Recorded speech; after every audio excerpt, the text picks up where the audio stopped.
오늘의 사건 반장입니다. 대전교사 사건의 가해자로 지목된 학부모들에 대해 동료 교사가 사건 반장에 제보를 했습니다. 동료 교사는 학부모들이 거짓말을 하고 있다고 주장했습니다. 여자친구를 감금하고 머리까지 밀었던 일명 바리깡 폭행남에 대한 새로운 범죄 의혹이 제기되고 있습니다. 피해자는 폭행 남성의 보복에 대한 두려움에 떨고 있습니다. 경찰이 정유정에 대해 살인 예비죄 혐의를 2건이나 추가했습니다. 정유정이 이번 범행 말고도 누군가를 살해 시도하려 했다는 정황이 드러난 겁니다.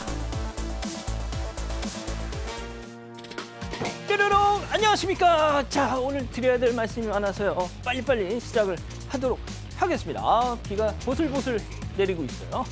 진실 추적자 사건 반장 시작합니다. 저희도 전해드렸지만 누군가가 SNS를 통해서 고인이 된 대전 교사 이 가해 학부모들의 신상을 탈탈 털고 있죠. 이걸 두고 무슨 사이버 자경단이니 뭐니 해도 대중의 반응은 정말 폭발적입니다. 왜 그럴까요? 인권이라는 미명하에 가리지 않아도 될 사람들을 너무 가려주고 있기 때문 아니겠습니까? 자, 어제 국회 법사위 소위에서 신상 공개 결정이 내려진 흉악범들 이 머그샷 의무화하는 법 통과됐죠. 물론 안 하는 것보단 낫지만 본질은 그게 아닙니다. 누군지 바로 알게 해달라는 겁니다. 무죄 추정 어쩌고 하면서 꼭꼭 숨기지 말라는 겁니다. 내년 총선입니다. 21대 국회 올해 안에 이 신상공개법 통과 안 되면 말이죠. 또 언제 이게 정말 한숨만 나옵니다. 자, 오늘 출연자 소개 올리죠. 예, 이자연 기자, 박지은 변호사, 이수정 경기대 교수, 승재현 형사법무정책선임연구위원 나오셨습니다. 안녕하세요. 안녕하십니까. 예, 사반 보면 암울합니다. 하지만 그래도 내일은 오늘보다 나을 거예요 하신 광명의 이보라님, 모녀가 함께 사반 가족이에요 하신 여수의 김순영, 탁유정 모녀님, 퇴근 후 늘 후다닥 사반 사수 하신 세종의 성인혜님, 사반으로 퇴교했던 둘째 서아가 첫 돌을 맞았습니다. 미리 돌잔치를 했는데 세상에 판사봉을 잡았어요 하신 순정님. 자, 오늘 아빠가 기적적으로 퇴원했어요. 어제 엄마 생신이었는데 아빠의 정말 큰 선물이었습니다. 윤여찬, 정순이 부부 항상 행복하자 하신 윤지숙님, 김혜림님, 일본의 양연수님, 충남 예산의 김연희님 모두 사랑합니다. 자, 재미는 물론 의리로 함께한 아세사반 뉴스 육파. 예, 역시 교수님. 자, 대한민국과 전 세계 동포 가족 여러분의 시선을 모아서 출발합니다.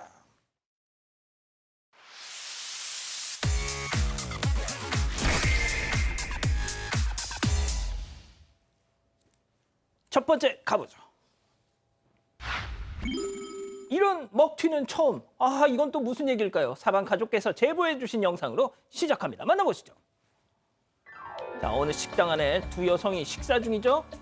있습니다. 자, 그런데 뒤늦게 남성 2명이 저렇게 합류를 하고요. 한참 자기들끼리 대화를 하더니 자, 여성들이 먼저 이렇게 나갑니다.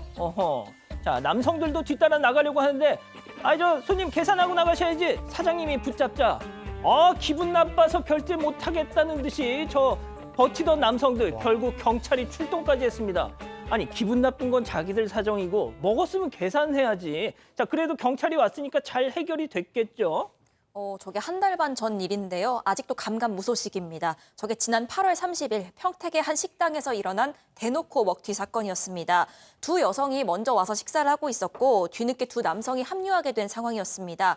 그러다가 여성 둘이 먼저 식당을 나갔는데 그 한 여성이 다른 한 남성한테 욕설을 막 퍼붓고 나갔다고 합니다. 무슨 일인가 싶었지만 아무튼 그런가 보다 했고요. 남성들이 식사하고 일어나길래 결제하셔야죠 라고 얘기를 했다고 합니다. 그런데 남성 2명 다 못하겠다고 나섰습니다.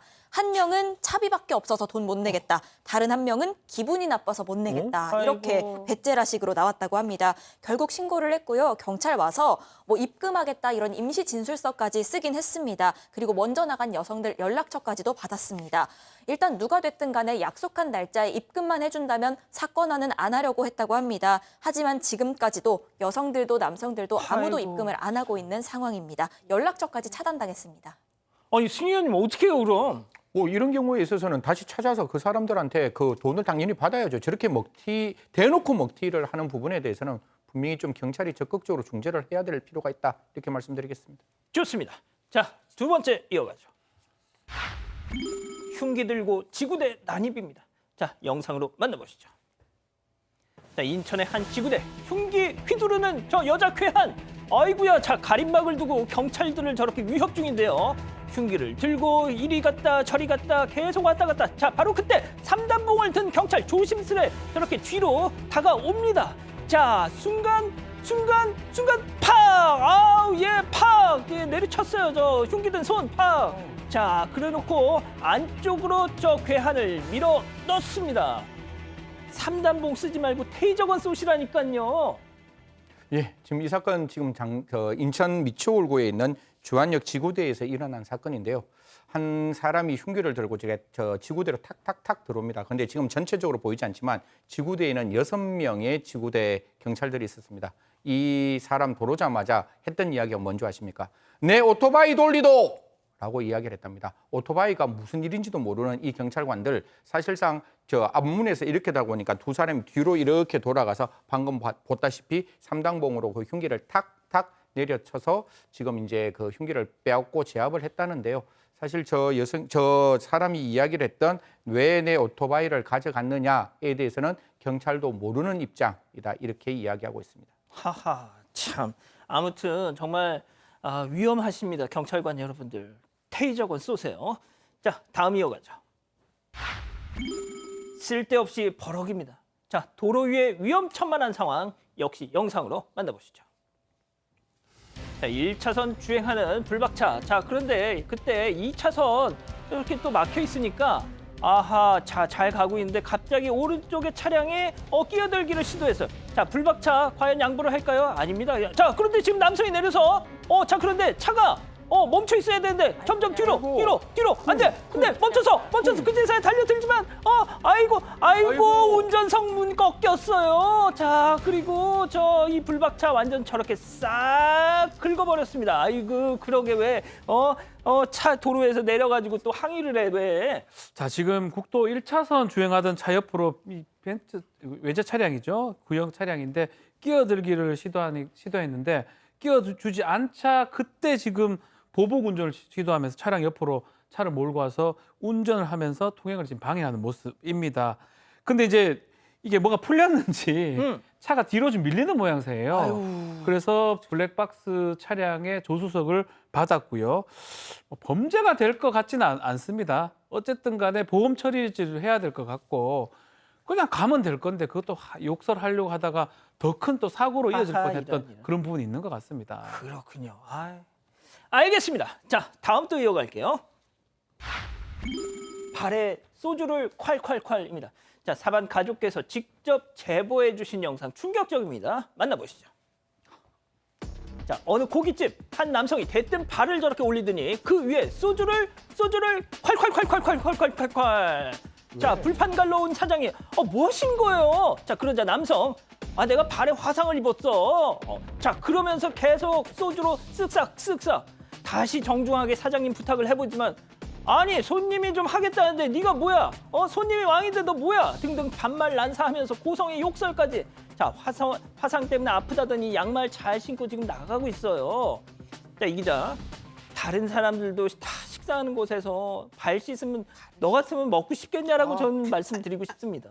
네, 저게 어제 대구 한 고깃집에서 있었던 일입니다. 남성 손님 3명이 식사 중이었던 테이블인데 그중에 2명이 자리를 비운 사이에 이 사장님이 불판 갈기 위해서 다가갔습니다. 그런데 저 남성이 저렇게 소주로 발을 씻고 있었던 겁니다. 이미 바닥은 소주로 흥건한 상황이었습니다. 사장님이 이러시면 안 됩니다. 말려봤는데요. 저 손님이 어제 내가 발에 화상을 입어서 따가워서 그런다. 라고 얘기를 했다는 겁니다. 그래서 재차 그러시면 최소한 화장실이나 바깥에서 하셔야지 다른 손님들 식사하시는데 여기서 이러시면 안 됩니다. 라고 얘기를 했는데 다짜고짜 내가 바닥 다 닦고 가겠다. 청소비 주겠다. 라면서 언성 높이고요. 욕설까지 했다고 합니다. 당시 저 식당 안에는 초등학생, 유치원생 이런 어린아이들까지 있었습니다. 아이고야. 결국 보다 못해서 사장님 남편까지도 여기 어린 손님들도 있는데 이러시면 안 되죠 라고 나섰고요. 다른 손님들도 한두 명씩 말을 보태기 시작하니까 결국 일행과 함께 슬그머니 나갔다고 합니다. 청소 안 하고. 예, 안 한 것 같습니다. 다만 사장님은 그런데도 불구하고 이거 내가 잘못한 건가 싶었다고 하고요. 자영업하면서 이렇게 자괴감 든 적은 처음이라고 전했습니다. 박 변호사님, 네, 그렇지 않습니다. 왜 저러고 살아 진짜? 이게 사실은 우리가 도덕, 윤리가 있고 법률이 있습니다. 이게 한계선에 있는 그런 것들 얘기할 수밖에 없는데, 근데 일반적으로 저런 어떤 공공장소라고 해야 되겠죠. 식당이니까 거기서 소주로 발을 씻는, 뭐 화상 입었다고 하지만 그게 정상적인 행동은 아니죠. 근데 예전에 저걸 처벌할 수는 없지만 저는 좀 엄밀히 말하면 위력에 의한 업무방해죄가 성립한다고 보거든요. 왜냐하면 사장님이 요청을 했었어요. 사장님이 왜 요청을 했냐면 정말 정당한 행위가 아니라고 보고 옆에 다른 손님들의 주의사항이 있었기 때문에 했는 걸로 보이고, 거기에서 욕을 하면서 막 안 했던 부분 위력으로 보이거든요. 엄밀히 말하면 범죄도 해당할 것 같아요. 진짜. 욕설이라든지 했다면 위력에 의한 업무방해죄라든지 성립할 수 있기 때문에 사장님 잘못한 건 전 절대 없고요. 저 행동이 예전에는 도덕 윤리 기준이라면 지금은 처벌받을 수 있는 상황이다, 이렇게 보입니다. 교수님이 방금 그 영상 VCR 보시면서 아유 이러면서 막 좀 따끔하게 한마디, 아니 화상을 입었으면 병원을 가야지 왜 고깃집을 왔어? 아, 글쎄 말이에요. 화상에 지금 소주가 효과가 있는지도 잘 알지 못한 채 저렇게 정말 식사를 하는데 발을 씻고 있으면 너무 짜증나지 않습니까? 정말 이거는 업무 방해에서 한 발 더 나가서 정말 모든 사람에게 너무 더러워서 식사를 그만두게 만드는 이런 부작용을 초래한 것으로 보입니다. 네. 그러니까요. 알겠습니다. 자, 다음 또 이어가죠. 밤마다 슬금슬금입니다. 역시 우리 사방 가족께서 직접 제보해 주신 영상 만나보시죠. 자, 캄캄한 밤의 골목길입니다. 자, 남성이 슬그머니 문을 열고 나와요. 자, 그러면서 골목 두리번 막 하고 있는데, 자, 오토바이 곁으로 살금살금 다가가더니 가더니 쪼그려 앉아. 뭐 하는 걸까요? 뭘 하는 것 같아. 자, 뭘 만지고 있어요. 자, 그러더니 다시 슬그머니 일어나더니 뭐 아무 일도 없었다는 듯이 저렇게 설렁설렁 걸어가고 있죠. 뭔가 냄새가 납니다. 수상해. 아하, 바로 알고 봤더니 타이어에 펑크를 내고 있었던 겁니다. 자, 승희 의원님, 네네. 이게 뭐 하는 짓이에요 또? 그러니까 정말 이해될 수 없는 모습인데, 지난 9월 3일 퇴근하면서 도바이를 세워둔 제보자, 다음날 아침에 출근할 때 보니까 도바이에 펑크가 났는 거예요. 그럼 보통 어떤 생각이 드는가 하면 내가 어제 뭐 잘못했느냐? 그러면 보통 타이어에 이렇게 나사목 같은 게 박혀 있으면 일반적인 펑크인데, 그게 아니라 송곳이나 칼로 뚫은 모양이 있었다는 거예요. 그래서 주변 사람들에게 물어보니까 나도 두세 번 그런 일이 있었다라고 이제 그 주변 분들이 말씀을 하니까 경찰에 신고했답니다. 근데 경찰에 딱 신고해 보니까 CCTV가 없어서 확인이 어렵다라고 하니, 이 당사 제보자가 직접 CCTV를 저렇게 확인하기 위해서 CCTV를 설치를 했는 거예요. 아하. 그래서 9월 11일 날 CCTV에 딱 걸렸는데, 아니나 다를까 진짜 아연실색하게 바로 앞집에 있었던 사람이 나와서 지금 저런 행동을 하고 태연하게 가는 모습이 찍혀 있다는 겁니다. 한번 이런 부분에 대해서는 경찰이 조금 조사를 할 필요가 있지 않을까. 그냥 펑크를 내는 게 아니라 흉기로 차를 펑크냈다면 특수손괴가 될 수 있는 가능성이 분명히 있으니까요. 이런 부분 정말 제대로 좀 짚어서 왜 그런 일이 있었는지 알아봤으면 좋겠습니다. 교수님, 앞집 남자 무슨 억하심정해? 글쎄 뭐 저건 진짜 이유를 물어봐야 될 것 같다 이런 생각이 드는 게, 저게 그냥 3번이나 이런 일을 반복했다는 거거든요. 근데 만약에 저렇게 구멍이 뚫어진 거를 모른 채 운행했다가 사고를 내게 만들려고 지금 그런 고의로 저렇게 하는 건지, 아니면 그냥 경제적인 손실을 입히기 위해서 뭐 집 앞에 주차돼 있는 게 못마땅해서 그래서 이런 일을 한 건지 좀 알아봐야 될 것 같은데요. 타이어, 그래서 결국은 교체 비용으로 수십만 원이 깨졌다, 이렇게 얘기를 하시고 계시고요. 더군다나 이제 이 사람이 누구냐, 앞집에 문의를 해보니까 이 집 거주자는 아니랍니다. 세입자의 지인으로 추정되는 자다. 세입자도 아니고 세입자의 지인이 그 집에서 밤마다 슬금슬금 3번씩이나 이런 일을 한다는 게 경위가 좀 이상하다, 이런 생각이 듭니다. 그러니까요. 알겠습니다. 자, 마지막 사연으로 가보죠. 남편인지 아들인지 자, 오늘 사연도 우리 사방 가족께서 직접 우리 가족 여러분들의 집단 지성의 판단을 받아보고 싶으시다면서 제보해 주셨네요. 네, 오늘 사연자는 갓 태어난 쌍둥이를 키우고 있는 육아맘입니다. 매일 아침 아이들 데리고 이렇게 동네 산책을 한다는데 이 보통 아기 엄마 아빠들끼리는 말도 쉽게 트고 또 친해지잖아요. 최근에는 한 아기 아빠가 이렇게 동네 산책을 하다가 마주쳐서 약간 대화를 나누게 됐다고 합니다. 그냥 육아 이야기 좀 하다가 그 아이 아빠가 저는 아내가 너무 힘들어해서 가끔 이렇게 제가 데리고 산책시켜요라고 했고 사연자는 정말 자상하시네요. 가정적이시네요. 이런 정도의 스몰 토크가 오갔다고 합니다. 그리고 그날 가서 남편한테 이런 일도 있었다라고 얘기를 할 때는 남편이 별 반응이 없었습니다. 그런데 그러다가 사연자가 주말을 맞아서 잠깐 혼자서 장을 보러 나갔던 겁니다. 그런데 돌아오니까 남편이 왜 이렇게 늦었냐면서 평소와 다르게 좀 과하게 반응을 했다는 거죠. 사연자가 늦긴 뭘 늦었냐 이렇게 맞받아치면서 말싸움으로 번졌는데 급기야 이 남편이 혹시 그 집 아빠 만나고 온 거 아니냐면서 이런 얘기를 꺼내서 대판 싸우게 됐다고 합니다. 한참 입씨름한 끝에 사과 받아내긴 했지만 사연자는 여전히 분이 풀리지 않는 상태라고 합니다. 그렇군요. 자, 기다리고 기다리셨던 부처 핸즈업 타임 유튜브 JTBC 뉴스 채널과 사건 반장 독립 채널에서 7천여 분의 우리 가족 여러분들 함께하고 계신데요. 채팅창에 OX로 함께 참여해 보시죠. 먼저 남편입니다. 여보, 이자연 씨 불쾌했다면 미안해. 그런데 도대체 이웃집 남편이랑은 왜 통성명을 하는데 승재현? 이름도 이상해 아주 그냥. 지나가는 사람 붙잡고 물어봐. 유모차 끌고 나와가지고 이웃집 남자랑 그러는 게 이상한지 아닌지 내가 남의 집 여자랑 그러면 괜찮겠어? 동그라미. 자 끝까지 들어보세요. 다음 아내입니다. 야 오빠 박지훈 네가 사람이야? 여보 미안해. 앞으로 내가 우리 은배 잘 챙길게가 아니라 이웃집 남자랑 어쩐다고? 지금 너 나 의심하는 거야? 그 집 아빠 만나고 왔냐고? 아이고 은배야 내가 이런 인간을 믿고 앞으로 어떻게 사니 X? 그렇습니다. 제가 오늘 이 사연 말이죠. 솔직히 OX를 묻긴 했지만 이거는 바깥분 좀 보시고 정신 차리시라고. 맞습니다.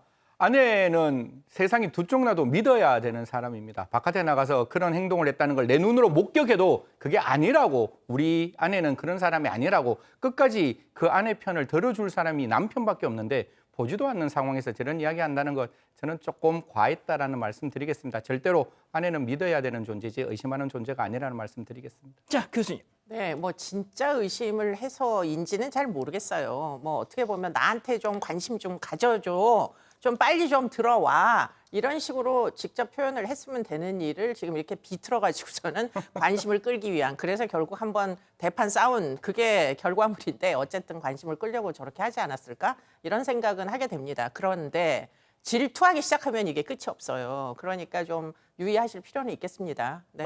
그렇군요. 자, 박 변호사님. 질투 그리고 신뢰가 깨진 거 이것도 문제지만 말이 계속되면 그게 이제 실제가 될 수도 있어요. 본인이 믿어버릴 수가 있거든요. 그러니까 정말 잘못 던진 말이에요. 자기 세뇌. 예, 자기가 얘기를 하면서 그게 스스로 믿어버릴 수가 있는 상황이 되기 때문에 정말 선을 넘은 거예요. 하지 말아야 될 말을 한 겁니다. 그래서 가장 잘못된 부분은 그 부분이고 제가 어지간하면 또 소수 의견을 많이 하고 편 들어줍니다. 그러니까. 이거는 편을 못 들어주겠어요. 그러니까. 안 돼요. 왜 그러십니까? 좋습니다. 자, 하지만 우리 가족 여러분들 제가 채팅창 잠깐 보니까 동그라미도 있었어요. 그런가요? 저는 네. 못 찾았는데. 진짜? 예, 죄송합니다. 저는 못 찾았어요. 이유 없는 동그라미이시죠. 일단 동그라미만 올려주신 것 같은데요. 제가 본 의견들 전해드리겠습니다. 화천아리님, 의처증이야? 하셨고요. PIM님, 못났다, 못났어. 외요님, 아버님이 산책하시면 되겠네요. 얀님, 그럼 장 볼 때도 같이 가고 산책도 좀 같이 가세요. 집에서 의심만 하나요? 하셨습니다. 좋습니다.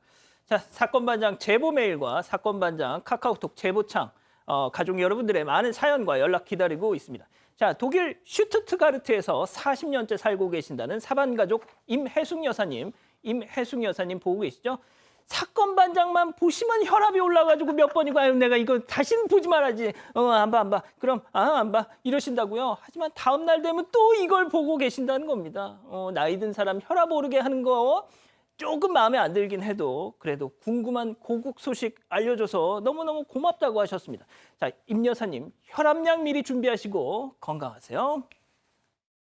에드마이스 매일매일 간편하게 하루 한 팩 에드마이스 건강 성분 빠짐없이 하루 한 팩 에드마이스 이것저것 먹지 말고 에드마이스 오피스팩 지금은 하이뮨 시대. 한양류 단백질의 정상적인 면역 기능, 소화를 고려한 설계까지 좋으니까 하이윤이죠. 하이윤 프로틴 밸런스.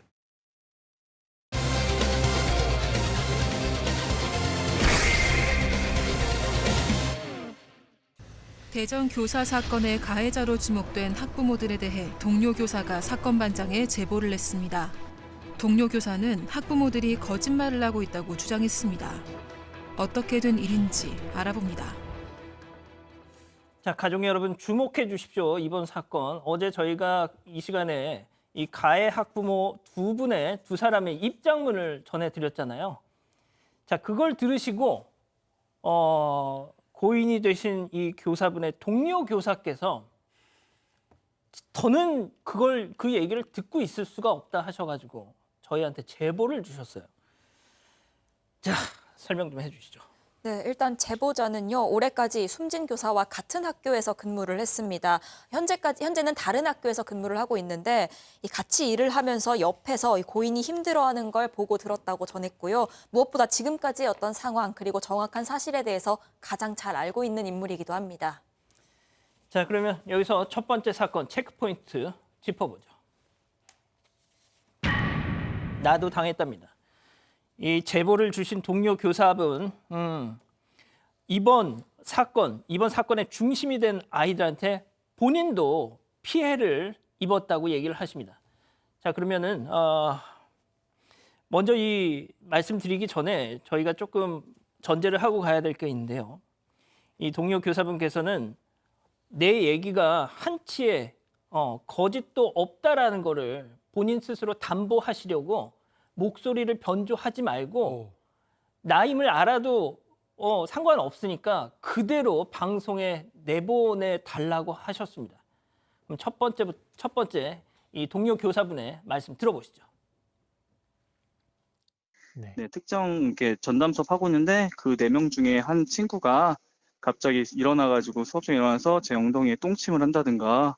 아이고. 이거는 성 관련된 부분이고 신고 조치돼야 될 부분이거든요. 사실은 손을 이렇게 깍지를 끼고 손가락 2개를 위로 올려가지고 선생님 엉덩이에다가 이렇게 딱 찌르는 거죠. 그걸 맥락 없이 그냥 하는 겁니다. 그걸 똥침을 한 번 한 건 아니고요. 이제 몇 번 정도 했고요. 그때 같이 수업 듣던 아이들은 다 봤겠죠. 수업 도중에 갑자기 애들이 다 있는 상태에서 제가 사창에 수치심을 느낄 정도의 그런 상황인 거죠. 제 입장에서. 어른이 느낄 때도 이거는 수치심을 느낄 수 있는. 아유, 그럼요. 대다수 애들이 이거 공연성이 있는 완전 이거는 범죄적인 거잖아요. 제가 이제 그것 때문에 되게 힘들어해서 선생님한테 이제 의논을 했는데 이제 선생님이 이제 교육자 입장이고 하니까 아이한테 이제 용서하는 방안에서 그냥 이렇게 넘어가자라고 얘기하실 정도의 선생님이셨거든요. 자, 들으셨겠지만 이 선생님께서는 저렇게 표현을 하셨어요. 어쩔 수 없이. 네. 왜냐하면 그 상황을 묘사할 수 있는 표현이 그거밖에 없다 보니. 그런데 그 말씀을 하면서도 우려하셨던 게 뭐냐면 그 똥침이라는 표현을 쓰면서 이 상황이 희화화될까 봐. 그렇죠. 정말 아무것도 아닌 애들이 그런 장난 좀 칠 수 있는 거지 뭐 이렇게 인식이 될까 봐 그걸 내내 우려하시더라고요. 그러니까 똥침이라고 이제 표현만 그렇게 한 거지 사실은 그게 아닐 수 있습니다. 성적 수치심 줄 만한. 그러니까 뭐 손모양이나 이런 것들이 좀 달리 봐야 되고 그 표현을 하자면 굳이 말해서 똥침이다 이렇게 얘기를 합니다. 수업하는 중에 그냥 갑자기 느닷없이 아이 한 명이 이렇게 선생님한테 이렇게 성적 수치를 느낄 만한 행동을 지금 반복을 했고요. 또 그 얘기를 또 하고 있고 원래 무리가 5명의 무리였는데 그중에 한 명은 또 빠졌다고 합니다. 그 빠지는 과정에서 나머지 아이들이 이 한 명을 또 배를 밟고 뭐 이런 일들이 있어가지고 선생님 입장에서는 상당히 힘들었다는 말씀까지 전하고 있습니다. 자, 이 돌아가신 교사분이 지난 7월 20일 남긴 글에는 2019년 1학년 담임을 맡았을 당시 반 학생 중에 4명의 학생이 이 교사의 지시에 불응하고 같은 반 학생을 지속적으로 괴롭혔던 정황을 기록한 글이 있었습니다. 네, 그 내용을 좀 살펴보면 그 내용이 이미 한번 우리 사건 반장에서도 이야기했지만 제가 조금 더 구체적으로 이야기를 드리겠습니다. 이제 1학년 3월에 학교가 개강을 하잖아요. 그러면 학교가 이제 딱 열리면 이 아이들이 잡기놀이를 했다는 거예요. 잡기놀이를 하면서 교실 안에서 다른 아이들의 그 팔을 이렇게 목 조르는 하는 모습이 또 보였다. 그래서 팔을 사용해서 졸랐다라는 이야기가 나오고 그래서 생활 지도를 했다는데 그 생활 지도가 제대로 먹히지 않았는 것 같습니다. 또 이 학생들 중에 한 사람이 또 수업 중에 갑자기 소리를 쳐서 이유를 물어보니까 그 이유를 대지 않고 버팅기거나 다른 친구를 발로 차거나 꼬집기도 했다는 내용들이 나오고 있습니다. 이런 내용들을 학부형에게 알리니까 학부형이 이런 이야기를 했답니다. 1학년을 안 맡아봐서 그런 것 같은데 이 아이가 만약에 문제가 있으면 조용히 불러서 좀 이렇게 좀 타이르면 어떻겠느냐라고 이야기를 했다라고 하는데요. 이 아이들 그 이후에도 계속해서 이러한 반복되는 행동이 있었다라고 합니다. 이런 어떤 문제 때문에 굉장히 이렇게 힘들어하고 있는 과정에서 잠시 이제 휴직계를 냈고 휴직계를 내고 난 다음에 굉장히 좀 이렇게 경험 많은 기간제 교사가 왔는데 그 기간제 교사도 한 달이 안 되는 상황에서 그 학급을 그만두었다라고 이렇게 이야기가 나오고 있습니다. 경험 많은 기간제 교사분이 왔는데 한 달을 못 버티고 그 학급을 난 더는 못 견디겠다 하면서 나가버렸다는 겁니다. 자, 이 제보자 동료 교사께서는 사건 하나를 더 저희한테 전해주셨는데요. 그 내용도 들어보시죠. 급식실에서 아이가 이제 막 누워가지고 막 이렇게 난동 부리는데 그럼 그 아이를 그대로 두면 이거는 직무유기라고 선생님이 고소를 당하고요. 근데 그 아이를 끌고 나가면 방금 나온 것처럼 아동학대라고 해서 이렇게 또 고소를 당합니다. 어떻게 하든 간에 어쩔 수 없이 고소가 당하는 상황입니다. 도대체 그럼 어떻게 하라는 얘기예요? 예? 이게 2019년 5월에 있었던 일에 대한 얘기입니다. 이 아이가 다른 친구가 배꼽을 보여줘서 불쾌했다 이런 이유로 그 학생의 배를 때립니다. 그런데 처음에는 왜 때렸는지 이런 얘기를 설명을 하지 않고 그냥 버팁니다. 그리고 급식 시간에도 역시나 누워서 그냥 버텼습니다. 교사가 학부모에게 당시 상황을 실시간으로 설명을 했습니다. 그랬더니 아이 어머니가 그럼 그냥 굶기시라고 답을 했다고 합니다. 그래도 그 당시에 아이가 다시 마음을 바꿔서 밥을 먹겠다고 해서 어찌저찌 마무리가 됐습니다. 그런데 그 다음날 이 아이 엄마가 문자를 해서는요. 자신의 아이가 감정이 불쾌해서 그렇게 행동한 거였다라고 얘기를 합니다. 그리고 열흘 뒤에는 전화로 본격적으로 항의를 하기 시작을 합니다. 내가 다른 아이들 앞에서 지도하지 말아달라고 했는데 왜 모든 아이들이 다 보고 있는 급식실에서 그렇게 지도를 했냐. 이런 내용이었습니다. 그런데 당시 상황이요. 아이가 급식실에 누워서 버티고 있는 상황이었습니다. 전교생이 다 보고 있는 급식실에 누워있는 상황이었는데 거기에서 본인 아이를 지도했다고 불쾌해하는 상황입니다. 하지만 그 상황에서 교사가 할 수 있는 일은 다른 일이 별로 없습니다. 그냥 두고 갈 수 없기 때문에 일으켜 세우는 게 최선이었다는 설명입니다. 그런데 이 일을 나중에 이 학부모가 아동학대로 고소할 때요. 학대 사례 중에 하나로 들었습니다. 자, 교수님 들으셨죠? 만지면 만져도 고소, 놔두면 놔뒀다고 고소. 어떻게 해야 되는 거예요 도대체? 네, 지금 그 부분이 제일 큰 문제로 보여요. 선생님이 해야 될 일은 아이들에게 생활 지도를 하는 겁니다. 특히 초등학교 저학년의 경우에는. 왜냐하면 인간이라는 게 태어날 때부터 자기의 행동을 절제하면서 태어나는 게 아니에요. 아무 데서나 먹고 아무 데서나 싸고 그런 식으로 태어나는데 결국 교육이라는 게 인간을 사회화하는 그런 과정을 거치게 되는데 그 역할을 하는 자가 누구냐.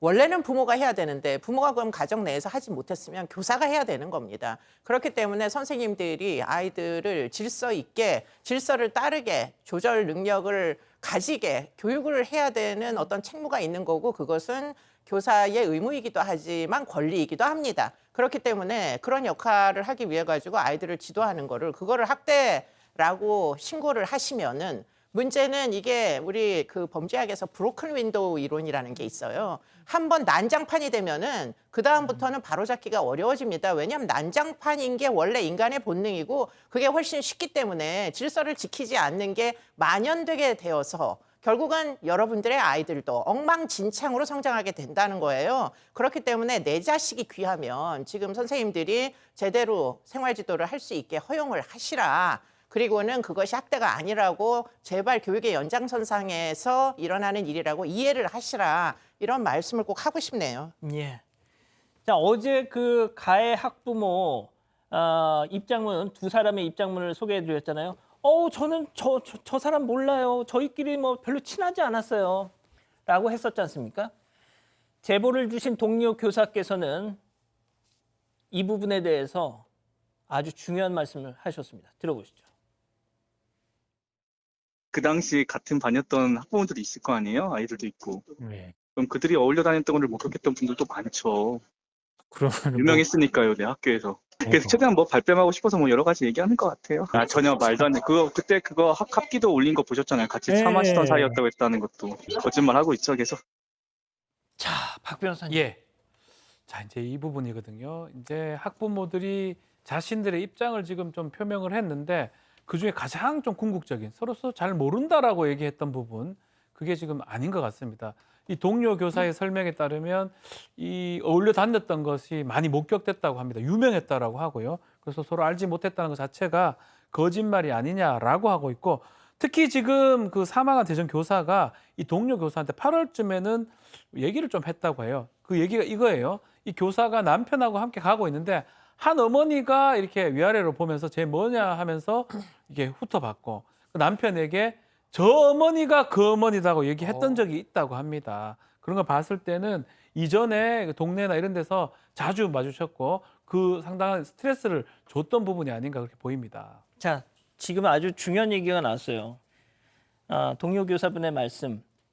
고인께서 남편에게 저 어머니가 그 어머니야라는 얘기를 하셨다는 거잖아요.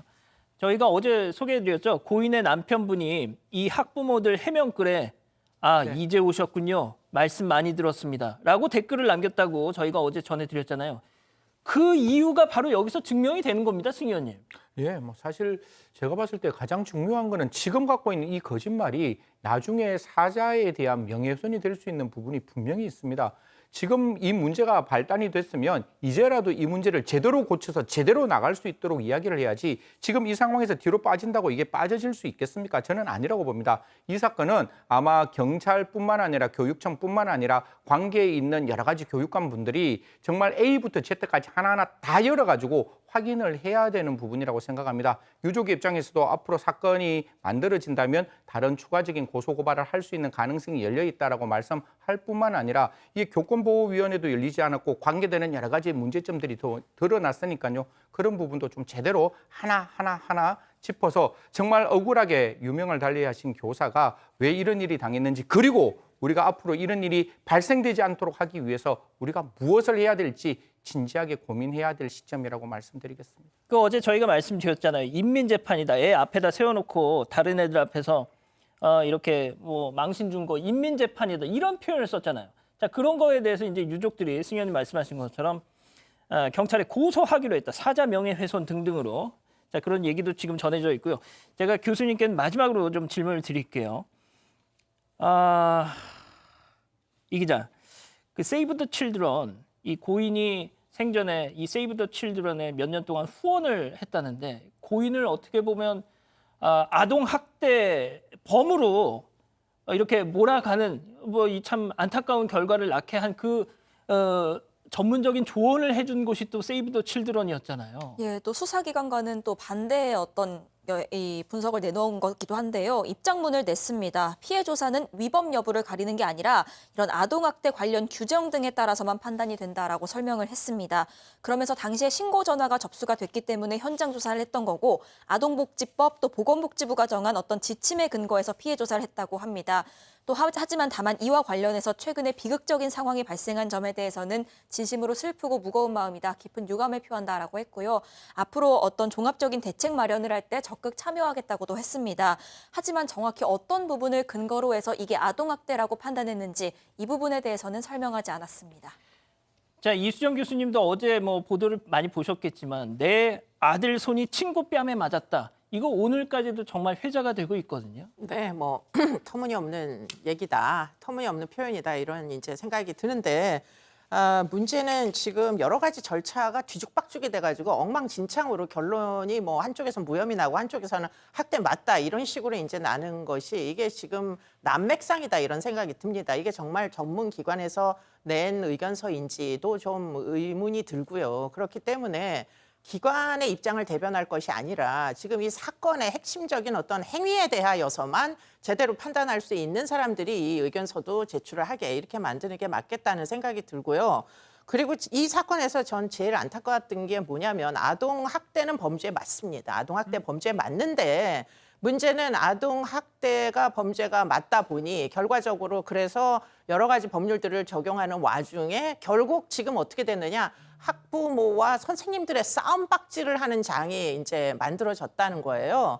이게 사실은 누구를 위한 싸움이냐. 더군다나 그 중간에 있는 자들이 과연 직무를 유기하고 있는 거 아니냐? 그럼 교육의 책무는 선생님에게만 있습니까? 학교는 무엇을 하고 교육청은 무엇을 하고 교육부는 무엇을 하고 있습니까? 이 모든 게 교사 개인에게 다 책임을 떠맡겨가지고 지금 결국에는 이 학부모들의 원성을 사가지고 극단적 선택으로 내모는 일들이 이게 계속 반복된다면 누가 선생님이 되려고 하겠어요. 그렇기 때문에 지금 이 부분에 있어서 정부 기관 포함 교육청도 좀 뭔가 책임감을 느끼고 지금에서는 좀 적극적으로 개입을 하는 모델을 만들어야 되지 않을까 이런 생각이 듭니다.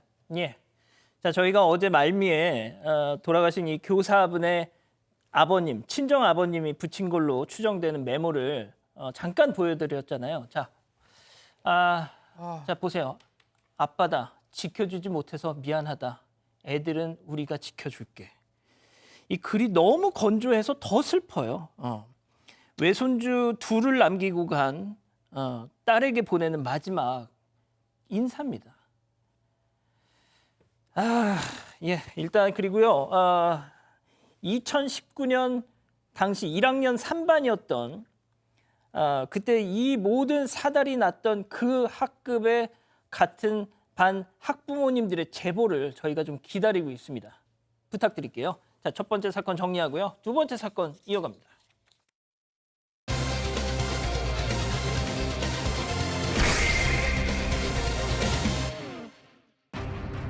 여자친구를 감금하고 머리까지 밀었던 일명 바리깡 폭행남에 대한 새로운 범죄 의혹이 제기되고 있습니다. 피해자는 폭행 남성의 보복에 대한 두려움에 떨고 있습니다. 새롭게 드러난 범행 정황을 짚어봅니다. 자, 저희가 한 차례 전해드렸던 사건이죠. 이걸 왜 또 전해드리느냐. 바로 내일이 첫 재판입니다. 첫 재판을 앞두고 이 피해자와 피해자 아버님께서 이 가해자 김모 실체를 더 좀 알렸으면 좋겠다 해서 연락을 주셨어요. 네, 일단 지난 7월에 피해 여성은요, 이 남자친구였던 가해자로부터 4박 5일간 감금 또 폭행을 당했습니다. 거의 고문 수준의 가혹행위가 이루어지기도 했습니다.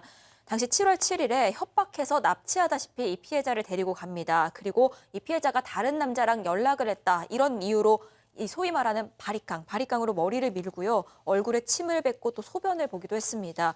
이렇게 오물이 묻은 채로 무릎을 꿇고 가해자 지시에 따라서 잘못했다고 얘기하는 영상을 찍어야 하기도 했습니다.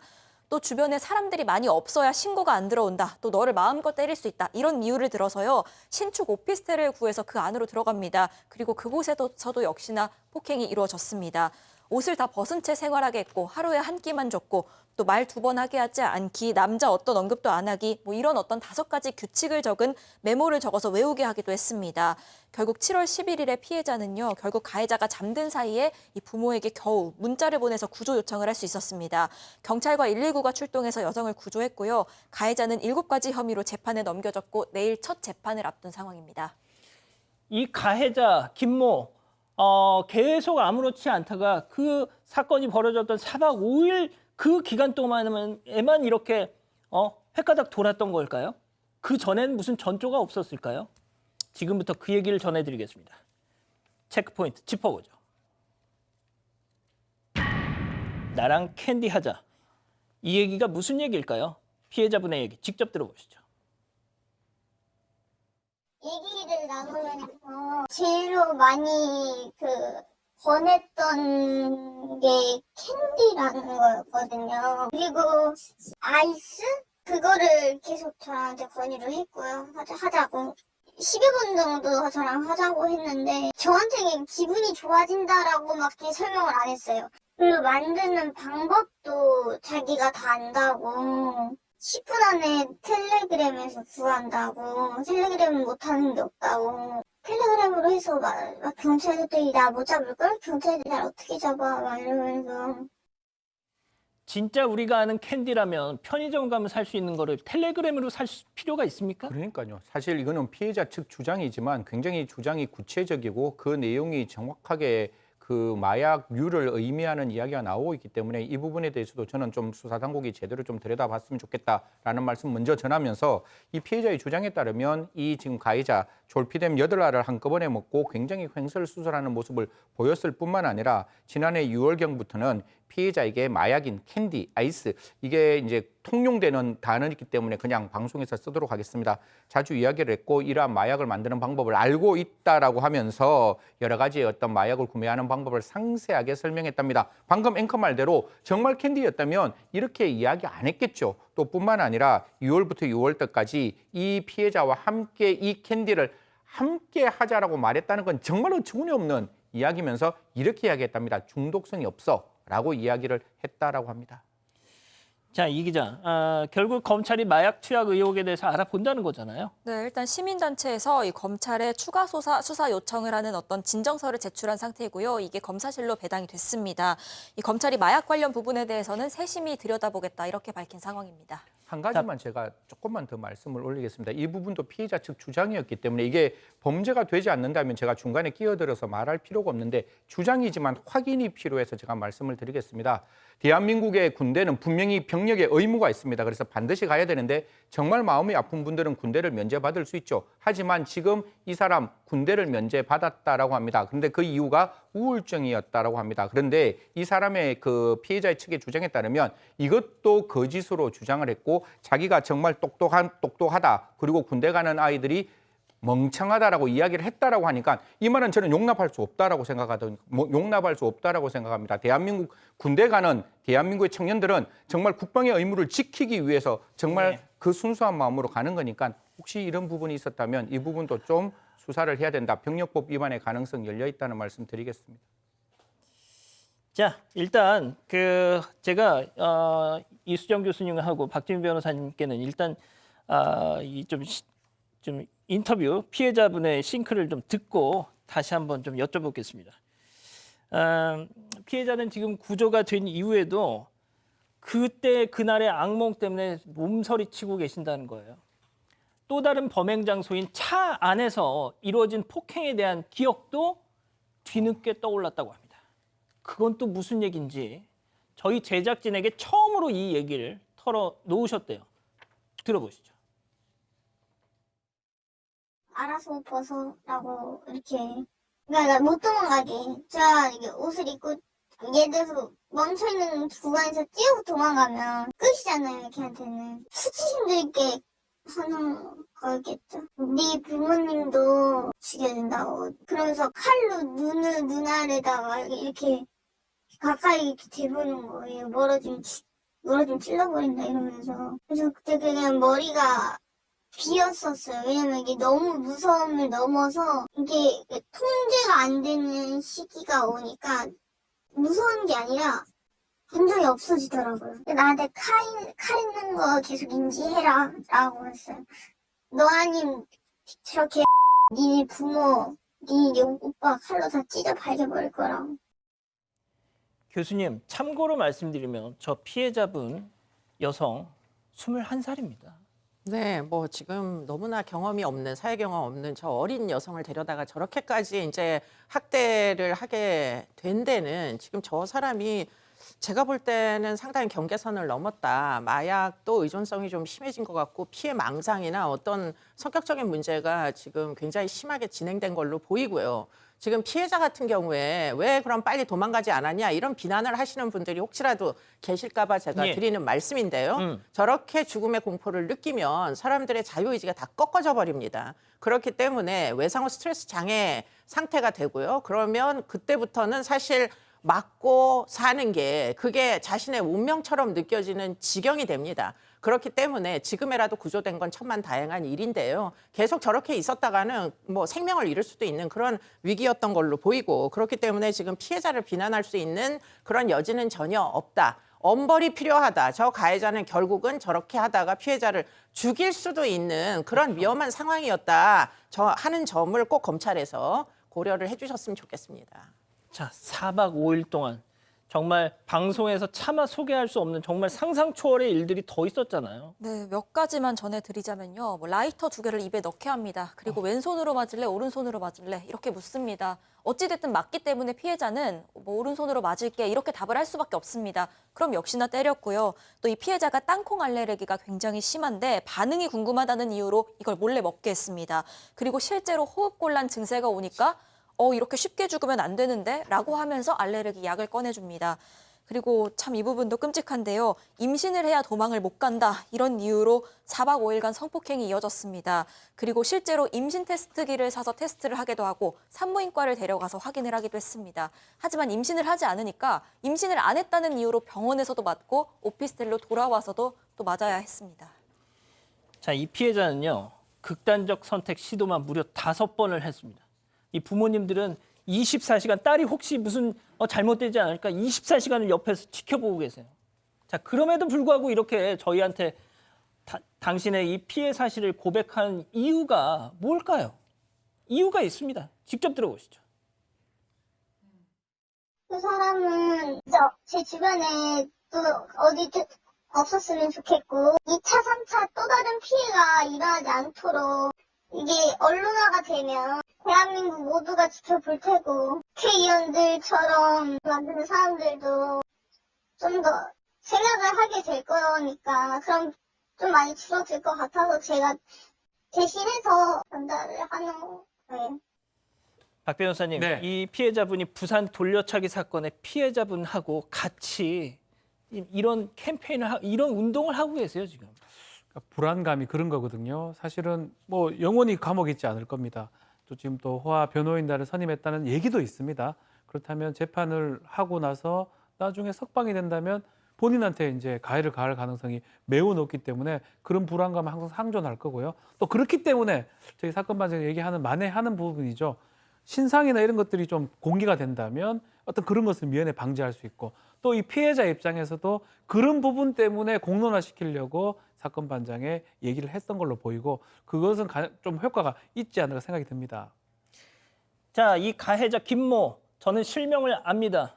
하지만 일단 말씀드리진 않겠습니다. 26살 키 193cm입니다. 강남의 한 호스트바 접객원으로 일한 적이 있다는 게 피해자의 주장입니다. 이자의 마약 투약, 병역법 위반, 사문서 위조 의혹 등등에 있어서 뭔가 좀 내가 그거 좀 알고 있다는 분들 계시면은 저희한테 꼭 좀 제보 좀 주십시오. 특히 말이죠. 이 가해자의 아버지는 우리 애가 뭐 사람 죽인 것도 아닌데 뭘 이렇게까지 하냐 뭐 이런 얘기도 했다는데 선생님 저는 말이죠. 그 당신 아드님에 대해서 정말 많은 걸 갖고 있습니다. 사진 다 갖고 있습니다. 예? 얼굴 봤어요. 지켜야 될 선이라는 게 있는 겁니다. 예? 자, 이렇게 정리하고요. 세 번째 사건 이어갑니다.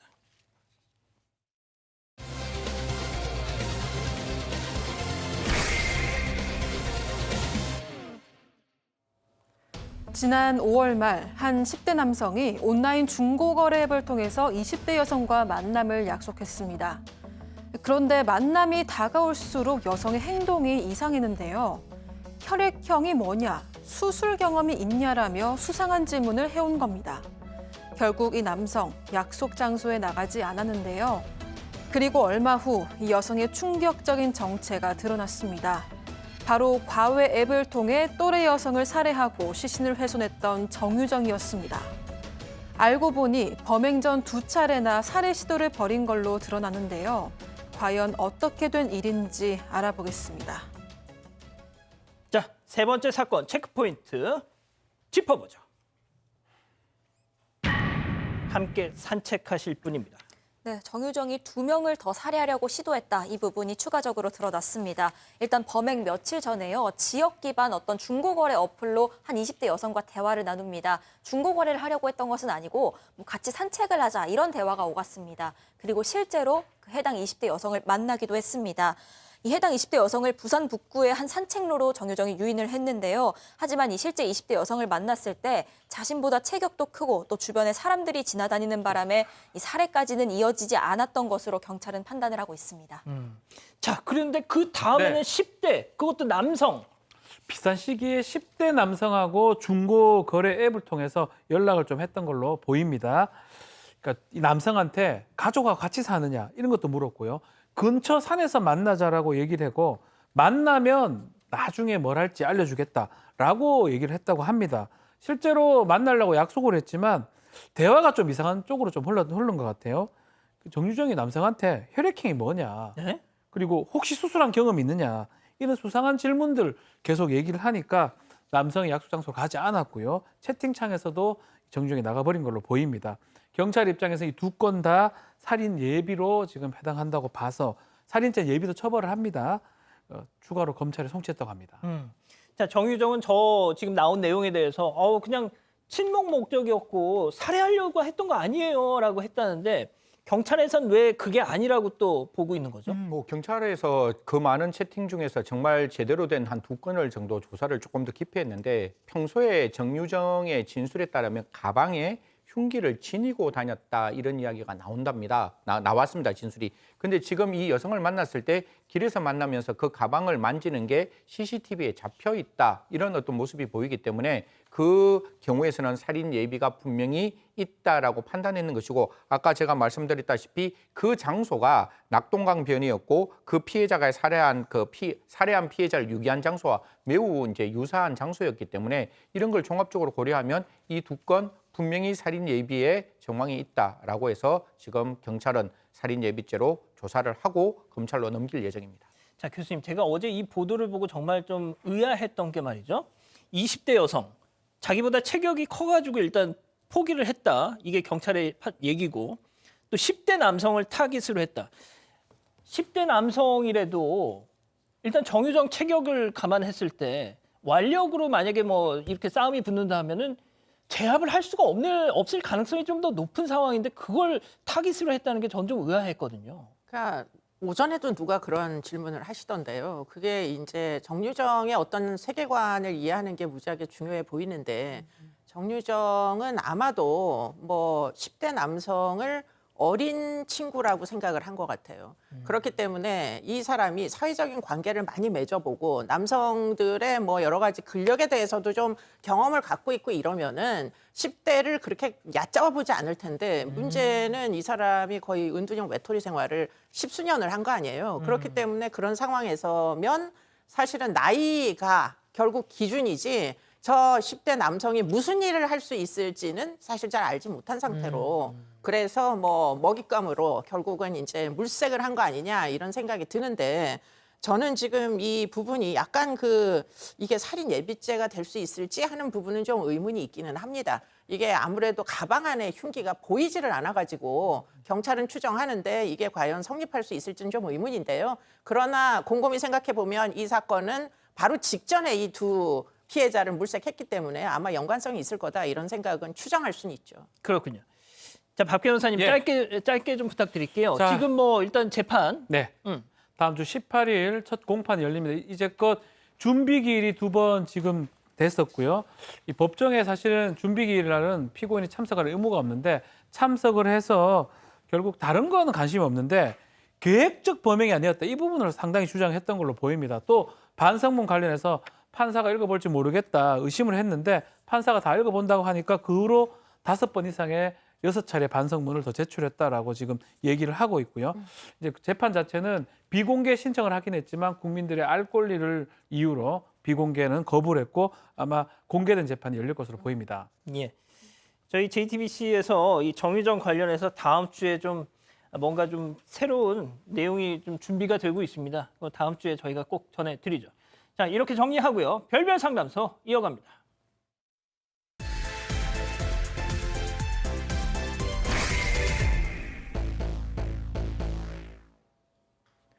친구의 소개로 지금의 아내를 만났다는 김 씨. 상견례를 치른 후에는 아이까지 생기면서 남부럽지 않은 결혼 생활을 시작했습니다. 하지만 어느 날부터 집착을 보이던 아내. 어딜 가든 영상통화는 기본이고 3일에 한 번씩 휴대전화를 검사할 정도였는데요. 결국 김 씨는 날로 심해지는 의부증을 고쳐보려는 마음에 며칠간 집을 나가버렸고 그런 김 씨를 찾아온 장모는 느닷없이 늦둥이 처남 이야기를 꺼냈다고 합니다.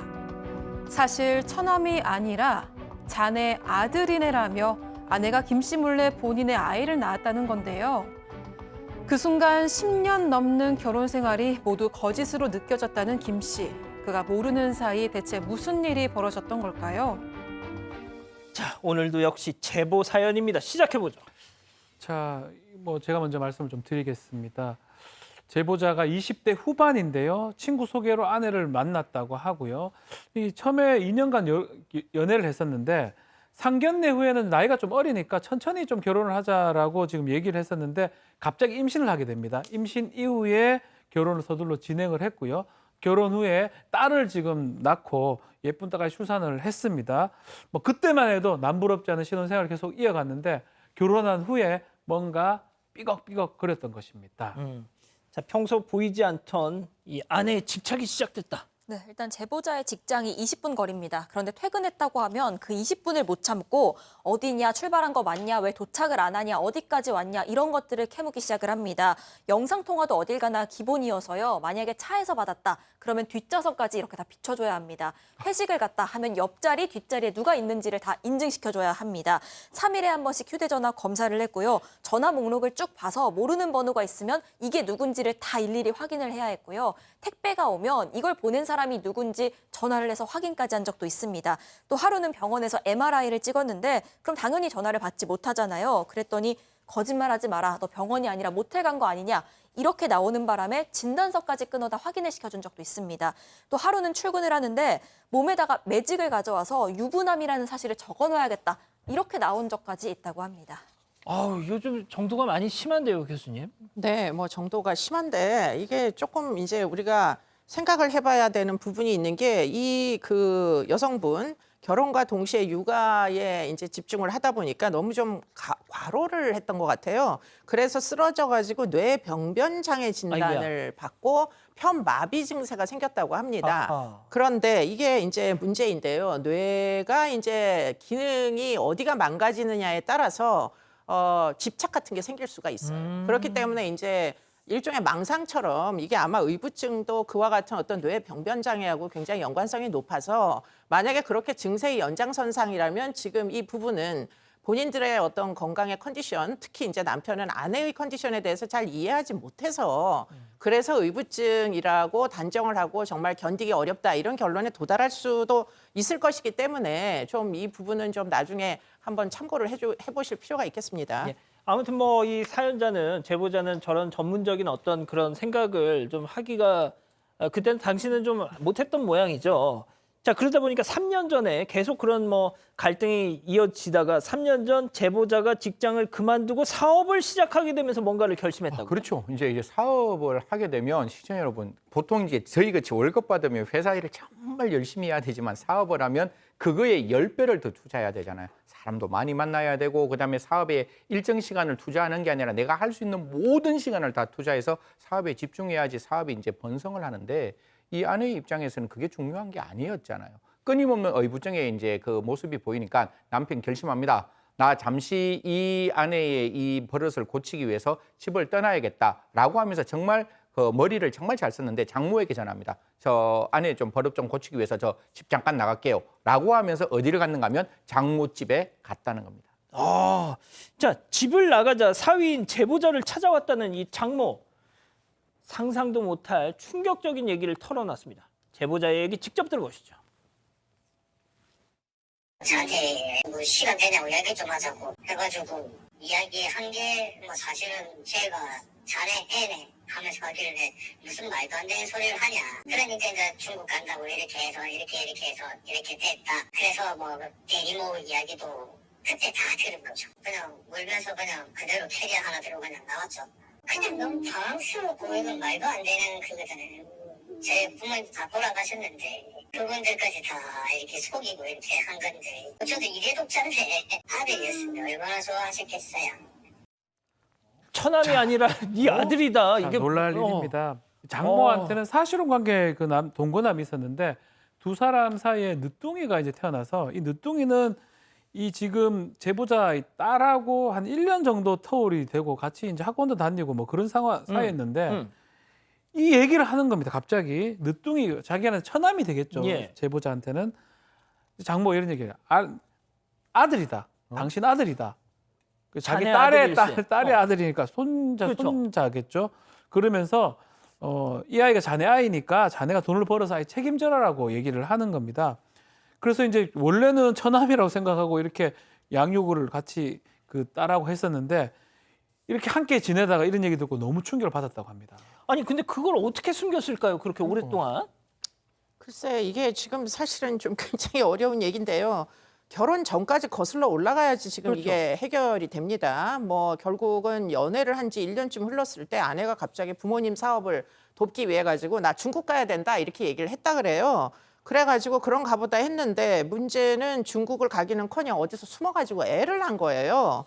그래서 그 아이가 지금 이 아이인 거고 그런데 아내는 제보자와 교제를 하는 와중에도 여러 명의 남성을 만나서 관계를 가지고 아이고야. 그래서 결과적으로 이 임신한 아이가 누구의 아이인지 몰라가지고 얘기를 못하고 출산을 한 게 아닌가 이런 이제 추측을 하게 됐습니다. 네. 아, 그러니까 이제 장모 입장에서는 이제 얘가 결혼을 해야 되는데 뭐 누구 애인지도 모르는 애를 낳아가지고 하면 결혼 못 할 테니까 그냥 일단 장모는 내 아들로 입적을 시킨 거군요. 네, 그런데 딸을 지켜주기 위해서도 있고요. 다른 목적도 있었습니다. 어떤? 사실 이 장모한테는 그 사실혼 관계 동거남이 있는데 이 동거남이 늦은 나이인데도 불구하고 아들 낳기를 굉장히 원했다고 합니다. 그게 어느 정도였냐면 뭐 대리모까지 찾으려고 시도를 했고 구하려고 노력도 했고 이럴 정도였습니다.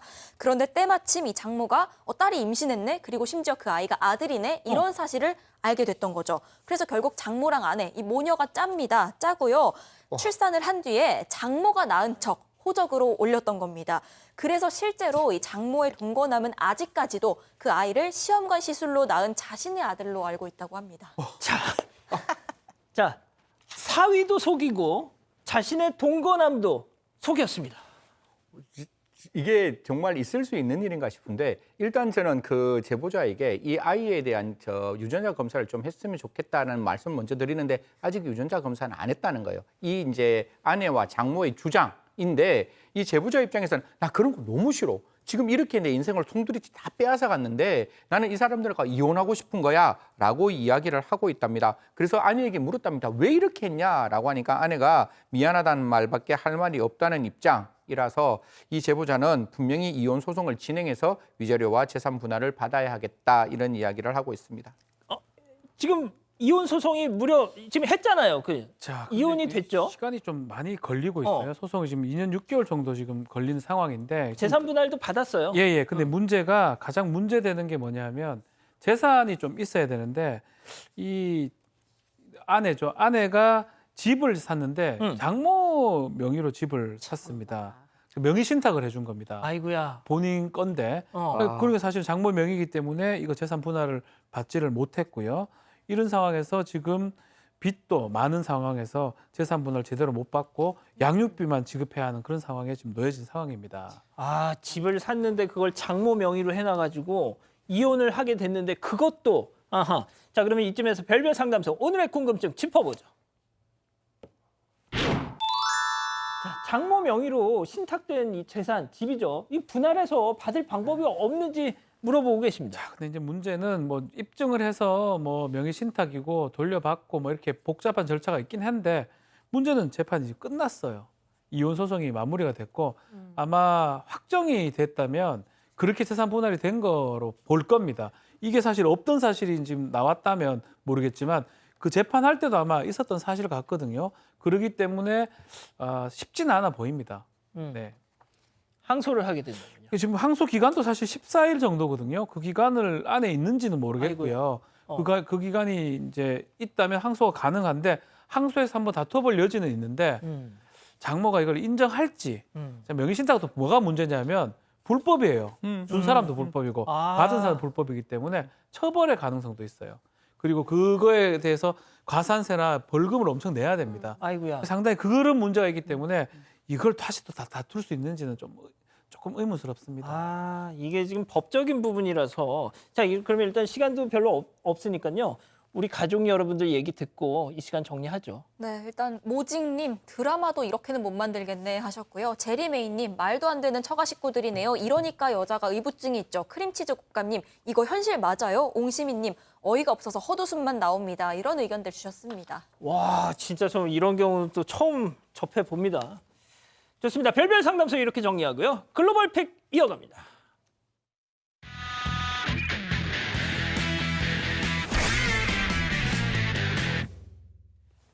미국으로 가보시죠. 네, 고양이가 앞발로 콘센트에 꽂힌 어댑터를 꾹 누릅니다. 그러자 연결돼 있던 자동 급식기에서 사료가 쏟아져 나오는데요. 고양이는 냉큼 달려가서 그 사료를 야무지게 먹는 모습입니다. 아이고 참. 이 똑똑한 고양이, 급식기에 연결된 이 어댑터를 툭툭 치면 사료가 나온다는 사실을 다 알고 있는 것처럼 보이죠?